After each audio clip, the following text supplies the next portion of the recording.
OK 西姐點稱呼你啊？我叫 Nancy，Nancy 啊，OK 幾多歲啊62歲。62歲啊，你係咩問題啊？你自己？我成身痛，血壓高，總言之係成身痛又唔瞓得啦。咁樣就朋友介紹我嚟呢度啦。我嚟咗一擺，我覺得又好啲，我就日日嚟啦。咁樣就日日嚟咗11擺啦，今日係第12擺啦。呢擺好好瞓咗啦，手都冇咁痛咗，剩翻輕微痛啫啦。你係失眠係咪？失眠。幾耐咗啊？失眠5年咯。5年，有食藥啊？有食藥唔瞓得夠。唔瞓得啊？之前仲有咩問題？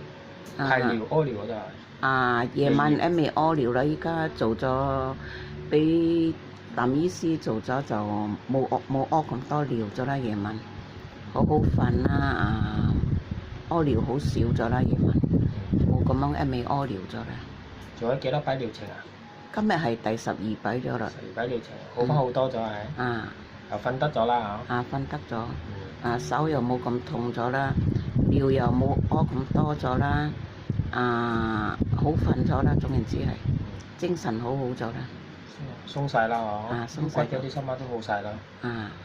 之前我睇你全身都好，全身出問題啊！全身痛嘅，成身都痛，關節嘅地方心媽痛嘅。幾耐咗呢啲情況啊？痛咗10幾年咯。